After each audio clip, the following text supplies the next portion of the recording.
Good morning and welcome, Roaming with Restless Women, real talk with wise, dynamic women leaders. Today I have with me Katrina Purcell.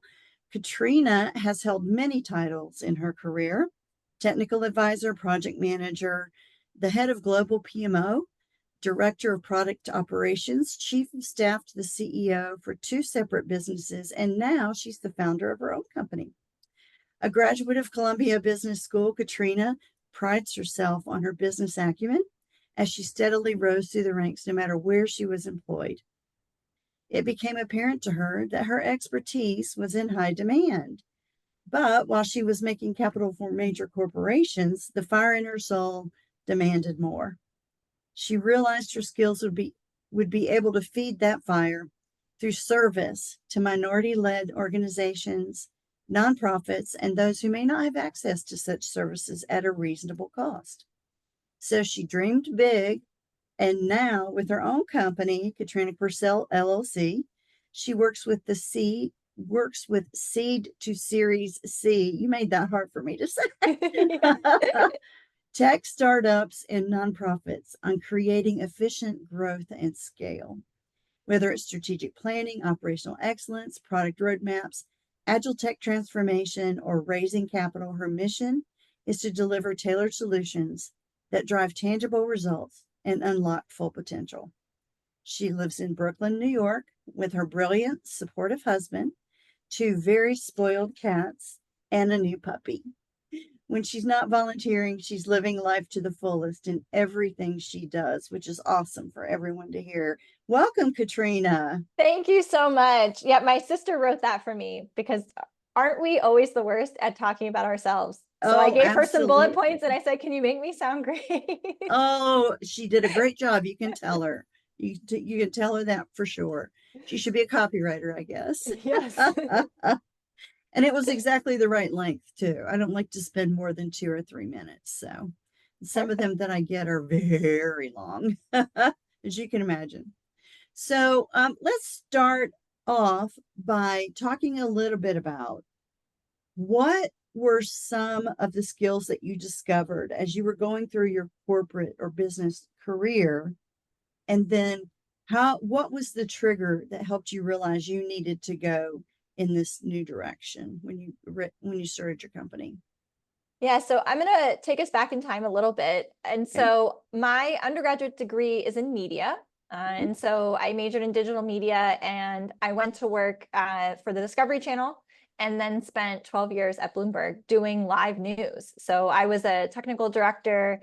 I did audio, cameras, so everything to actually make your newscasts happen for Bloomberg. And then we eventually started doing sort of shoots on location. So we would go on location and we would take a gym, for instance, right, that we would rent out and we'd have to turn it into a TV set. Okay. And I really loved kind of taking something that wasn't meant to be used for something and turning it into something special, right? And so I enjoyed that. I enjoyed the project management of everything, right? So keeping everything on task, keeping folks motivated and excited about what they were doing, helping to provide the resources that maybe were needed to do things. And in doing that, I kind of transitioned from doing live news. It's a lot of fun. It's very adrenaline inducing, but it can get a bit exhausting, right? News happens 24 hours a day. It happens on the weekends. It happens, and it's not exactly conducive to having a life outside of work always. And so I decided to go back to school and got my MBA at Columbia. And I did an executive program. So you go to school on the weekend for 2 years while you're working full time doing, transformation projects or various things. And I realized that I was pretty good at negotiating, pretty good at getting people to do things that they needed to do, and also just at delivering on deadlines, right? And so they would put me on project. They would say, oh, no one has really been able to clean this up. We've just, so I became sort of the fixer, the cleaner, right? So go in and take something that no one else can fix and fix it. And so I really, be careful when you say that, being from New York, you know what I mean? Yeah, exactly. That's what I used to joke with my parents, like, you better watch out. And so, I really enjoyed it though. I enjoyed creating, I enjoyed building and working with teams and guiding and coaching. And so after I got my MBA, I decided to kind of leave and and leave media. Even though I loved it, I felt that I was kind of being drawn more to pure play technology. Okay. And I think it was more around sort of having more of a transferable skill, if that makes sense. I think it was also career trajectory. And to be, candid, it was just after the 2016 election, it just had gotten so exhausting, the news cycle. It was, with social media and everything, it was just becoming constant. And, I wasn't feeling fulfilled anymore. I wasn't feeling as excited about it. I had kind of lost that passion, and I wanted to find it again. And so I realized once I left that all the things I had learned were all very applicable, right? I was very good under pressure because I was used to live news scenarios. I could make Oh, quick decisions. yes. I could, and I could manage really large scale projects.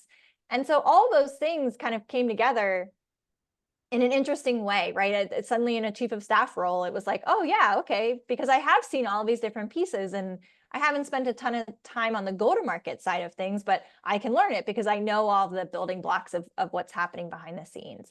Mm-hmm. And so I think one of the main things for me was having a career that felt maybe not linear. I like to sometimes call it jungle gym, but always moving into roles where I felt challenged, or I felt like I was going to learn a skill. And then, so essentially now I used to say jack of all trades, and I had a business coach tell me, no, you're the queen of the chessboard. I don't really play chess. The rumor is she can go wherever she wants. And so, I think that's Good actually for how I her. would describe sort of my skill set became this, like, you can put me in wherever and I'll figure it out. And that's actually why I ended up deciding to do my own thing, because I really felt like I was being constrained where I was. And I was getting to be a little tired of feeling that, maybe my skills were being used, yes, to make more money for a company, but like, was it a company I was passionate about? Was I helping people who I felt sort of deserved to become rich? And seeing that the amount of funding going to minority and women founded startups is 2%, right? And starting to think through, well, they need to know, how can they make themselves look more attractive to investors? Or how can they do Right. more with less? How can they bootstrap and have efficient operations? And how can I use my skills that I've learned to help them do that? That was a very long-winded answer. No, that's amazing. That's amazing. It's really interesting. Talking with people, and I'm assuming you're millennial generation. Yes. Okay, I'm so an old, I think they call us now geriatric millennials, maybe. I don't know. oh It's geez, whatever if you're offensive term geriatric, that they can come up with. gosh, I hope not. But no, what I'm hearing from you is what actually I have been hearing much, much, much more prevalently from all generations Mhm. since COVID. I think COVID opened a lot of doors. It opened a lot of mindsets to thinking differently because it kind of ripped the band-aid off, if you will. I think it would have happened, these shifts that we're seeing in the marketplace Mhm. and in worker engagement and, what's important to people, that would have happened eventually. But I think COVID really accelerated the great ideas, I think, that the younger generations have brought into play. I agree. I think it really showed us that there needs to be a lot of alignment, right? And that your passion is what fuels you. And if you're not passionate about your job, then you don't want to do it every day. And I Yes. think it was really eye-opening for a lot of people. Well, and I absolutely love the fact that it has shifted because I'm a very, very like the first year of Xers, Mhm. last year of boomers. I mean, it's kind of all mixed in there. And I always felt myself identifying more with like Marcus Buckingham, who does Gallup Strengths. Mhm. And he says, if you don't love what you do, you're not doing what you're meant to do. Right. So I totally love that stuff. Okay. So it wasn't necessarily a trigger or an event that happened. It was a realization over time with you. And then when you decided to move forward, how did you position yourself to go to market in the beginning of your business? So my husband knew before I did that I needed to start my own business. I was fairly unhappy in my last role. I was really, there was probably a trigger, but I think it was multiple things that kind of came about. And essentially what I told them when I quit was, I'm going to go out to the market and I'm going to help companies very much like this one, but not from within a full-time role, because I think I can help more than one company at a time. Yes. And I'm going to do it fractionally. And I'm going to offer advising. I'm going to offer change management support. I'm going to do fractional COO work for, maybe nonprofits who can't afford a full-time COO. And I'm going to actually turn this into something. And my Mm-hmm. boss at the time was pretty uncertain that I was going to pull that off. And maybe not 100% supportive at first. And it turned out that they actually ended up hiring me. And they were my first client because I gave 6 weeks notice, but they were so sort of like, you have to help us. We need your help. Mm-hmm. We don't know what to do. And so I would say it was good in one way because it gave me immediate revenue, right? It was bad in another way that I didn't take the time to really think about how I wanted to position myself and what I was going to go to market with and what that would look like, because I kind of kept working for them, but in a slightly separate capacity. Yes. Once I was able to sort of officially end that engagement, I had time to think. And that's actually more so where the nonprofit aspect came about, right? I went out and I think this is my advice to everyone is start to talk about it. Yeah. Whether you've perfected your pitch or not, start telling people, because the more people you tell, they tell other people, you get feedback. And essentially I had put it out on LinkedIn and then decided to put it on Instagram. And when I put it on Instagram, someone contacted me who I'd gone to business school with and said, can you do this for nonprofits? And I said, yeah, I think so. I think it would be a good fit actually. And he said, great. Can you come work with us? It's like, oh, on Instagram? I wasn't expecting that, but sure.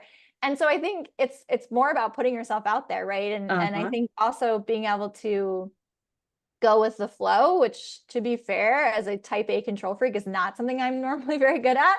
But like let the business lead you, right? Let the customer sort of lead you in a way, as long Mm-hmm. as it's aligned with your ethos of what you really want to be working towards, and as long as what the customer needs is in your sort of zone of genius or something that you enjoy doing.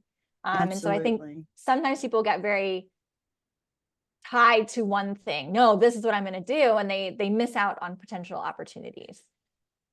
Did you have the experience when you said, you finally left the company that at first hired you? I had a similar situation. It wasn't the same company I had been working with, but I had a project drop in my lap, Mhm. within a week of me saying I'm going to start my own business. So, all automatically 40%, 40 hours a week was going to this client. And I didn't have the time to put my structures and my processes and think about, marketing and what happens after this client and Mhm. et cetera, until I got through with that client. And then I immediately went into a retainer with another client. So it has been a part-time situation for me for 4 years to build my company Mhm. to the point to where I feel like that business wise, it's running well. There are some areas that I'm reaching out for help with, but it was because I didn't have the time to stop and think about it to begin with. I just started doing it. I think that's part of it, right? I think the other aspect is it's so hard sometimes to both build the business and work in the business. And Yes. oftentimes when you are the business, and when your skills and talents are what you are selling, essentially, Yes. it's very hard to then take a step back and say, well, no, let me strategically plan. How am I Yeah. also being sales? How am I also being marketing? How am I doing all of these things that I should be doing? I can't necessarily outsource them yet. Maybe I don't have consistent enough cash flow or don't feel comfortable. So I did bring on a virtual assistant in this year because I launched a podcast with a friend of mine who does fractional CMO work. And it was just getting to be too many things to keep Oh track. And yeah. me editing a podcast, it's not good, because I would be like, oh, this every little thing. And so it's been easier to have someone else have to do that, right? Oh, yes. And I think it's about sort of finding the fine line. I do Mhm. typically tell people I'm the worst boss I've ever had, because they're really like, when it's your own company, you just want to keep pouring your heart and soul into things. And Yeah. and I love the client work I do. And so do I keep to the hours I put in my retainer? Typically, no. It's a lot more time and effort.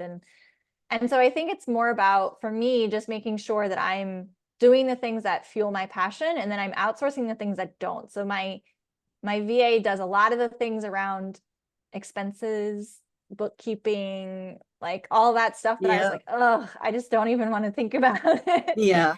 Um, in the early days, I did it all myself and I was miserable. It was like, Yeah. and she's so much better at reconciling the account. It's okay, you do you're good at, I'll do what I'm good at. I think it gets to be hard when you're in the day to day. And like you said, you jump from client to client, and you're, and it's constant. Sometimes you feel like, wait, what am I building?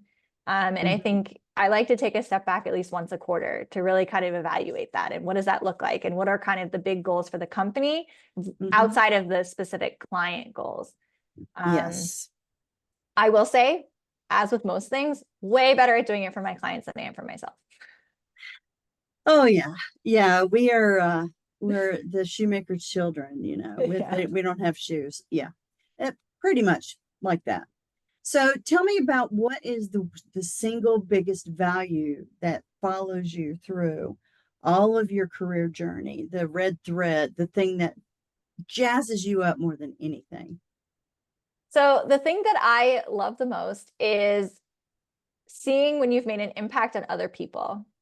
And I believe that for me, it's sort of this element of everyone that I touch creates little ripples, right? And then everyone they touch creates other ripples. And so for me, it's really about inspiring and kind of empowering other people. And that can be people who are younger and just starting their careers. It can be people in the same generation, or it can be people who've been in their careers forever and are looking at Oh, it in yeah. a different way. But the goal is really to have someone come to you and say what you said, or how you did that, or what you did there really impacted me in this way, right? And for me, I think that's the legacy that you end up leaving, and that's what's important to me, is what that legacy looks like. Absolutely. What has been the most challenging thing for you so far in your business? Uh in the business, the most challenging thing, that's a good question. I think overall, I would say career-wise, the most challenging thing is always trying to understand the difference between how we were raised and then what the world is that we see. And to explain that, I'll Okay. say, I think especially as a millennial, we were raised to believe like women can do anything and you can do all the things and you can go Oh, everywhere and you can be whatever you want to be. And then you get into the workforce and it's like, oh, but you'll probably have kids in a few years. So like you shouldn't take that promotion, or and there's this sort of bifurcation between reality and what you thought was possible, right? yeah. And I think a lot of times, a lot of women I talk to are doing the most to try to make the world what we were taught that it was. And so I think as you grow and as you start to kind of go out and experience things, that's actually for me has been the most challenging thing, is like, wait a minute, I thought we could be anything and go anywhere and do whatever we wanted and have all the things. But that's not actually sort of socially and somewhat societally acceptable in some cases, right? And so Yeah. um, I think for me, that's the most difficult. For the business, I think it's a bit lonely. And Oh, I yeah. think, we take for granted coworkers, and we take for granted the fact that, there's normally support systems, and that the companies that we work for have infrastructure and things that, as a founder and entrepreneur, like you have to set that up yourself. It Oh, doesn't yeah. just exist. And so I have found a lot of solace in creating that network and creating that support system Hmm. with other women who are kind of doing the same things, and are inspiring to me on days when I'm having a rough day, and then I can be inspiring to them when they're having a rough day. And that right there, I think, was the biggest realization I had when I started my company, is that I needed people. I needed people I could bounce things off of, people that, I Mhm. could trust, and that would support me no matter what, not think I was stupid if I didn't know Yeah. something. Um, and I have found a couple of groups, and they're women's entrepreneurial groups, frankly, that have provided that support for me. If I didn't have those networks, I don't think I would have made it, to be honest with you. I probably would have buckled under some of the stress points that came, that come with just running Hmm. your business.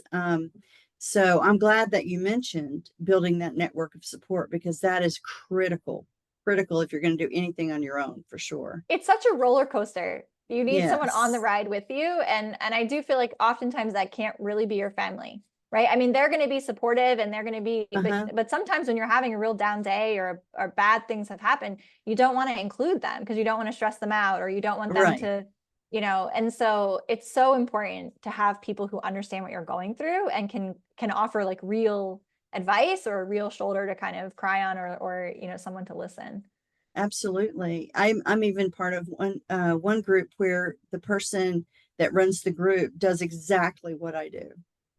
And it would be really easy for both of us to compete with each other, because that's how, and we're about the same age. That's how we were brought up in corporate world. Yeah. You compete with everybody, and it was not collaborative at all.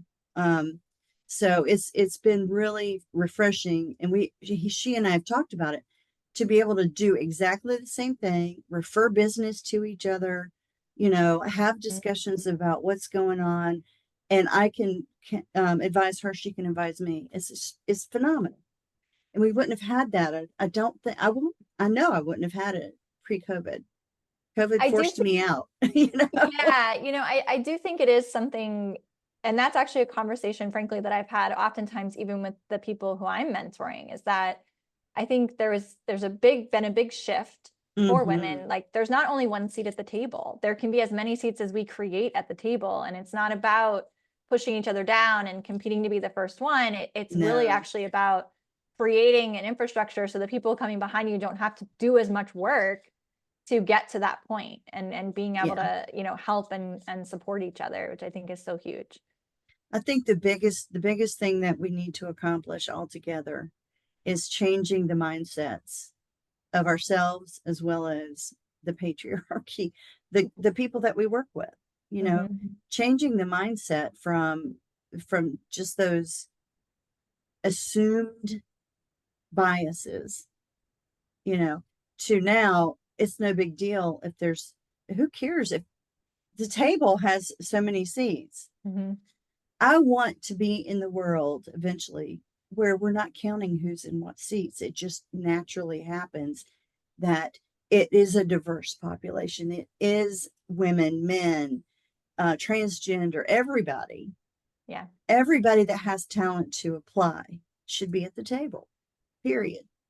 And it doesn't matter all the other distinguishing factors that we create around ourselves to put ourselves in buckets, basically. You know, oh, I could talk about that for days. I know you probably could too. So I have three questions that I always ask at the end of all my interviews, and we're coming to the end. Sorry, I wish we could go longer. I know. Oh, we'll have to catch up after. Um, I'll ask you to close your eyes, Okay. literally, and describe the picture that appears in your mind when I say wise woman, and then open your eyes and describe her. Oh, wise woman. So she's an old lady, right? So, and she's surrounded by people, right? They might not necessarily be her family, but she's surrounded by people who are listening to her stories. So everyone else is quiet and she's explaining and talking about her stories. That's beautiful. I love that. And it is the telling of stories that creates wisdom, I think, because you don't remember, pithy quotes very often, but you do remember a decent story that has a good punchline, right?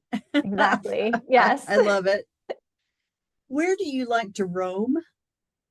Okay, so I live in Brooklyn Mhm. and I like to roam in Prospect Park. It's a bit boring. In general, I like to roam the world, but on a daily basis, I roam Prospect Park because I love living in New York City and I love Yeah. the fast pace, but I also love that connection to nature and being able to kind of go see the stream or the lake and hike and feel like I'm in the city, but also in this little like terrarium almost of nature, which I find very grounding. Well, I think most of us need some sort of contact with nature. I'm sitting here, literally 5 minute walk from the beach right now. And I Nice. can't wait to go out and walk the dog after, after his 3 o'clock dinner time and go out to the beach. Just stand there and rejuvenate for a few minutes. Yeah. So last question. What makes you restless in a good way? Oh, such a good question. So I think it's my constant need to be learning and doing something new. And so we didn't talk about this, but before I did the MBA, I did an Ironman because I Oh, was going wow. through a transition in my life and I felt like I just needed something. And so, my husband kind of laughs. So he's like, every few years, he's like, okay, what's our new thing we're Yeah. gonna. Um, so I feel like I'm always sort of setting goals and then figuring out how to achieve them and then kind of going after it and then setting something new and going out. And so, my mom would say, I just put my mind to something and then I just do it. And she'll laugh. She's like, I don't know where you got that from, but you just like do it. Um, the spoiler is I got it from her. She just doesn't realize that. But I think for me, it's always setting a new goal, right? It's setting something new. It's making sure I'm always learning, that I'm always kind of out in the world experiencing things, Hmm. and that I'm not stagnant. So, Yeah. I don't want to just be in one place and kind of look back and be like, oh, I learned nothing this year. Like that's not me. Yep. Absolutely. And what I am finding on doing this podcast is every single person that I've spoken with has mentioned, I want to keep going. I want to keep learning. I don't want to be stagnant. And that's just universal in all the women Yeah. that I've interviewed. And I think that's phenomenal. That's perfect. Okay. Thank you so much. Where can we go to learn more about you and your company? So you can find me on LinkedIn and then also at katrinapurcell.com. Mhm. Thanks to my amazing husband who built my website. Oh, yay. Perfect. Perfect. So, folks, I will put Katrina's links in the show notes so that you can get a hold of her and connect with her, network with her. That is one thing that we have talked about extensively in this podcast is the need for that support and connection. So, Katrina, good luck with your business. I know you're going to blow it out of the water. and we'll keep in touch too, okay? Sounds great. Thank you so much. Thank you.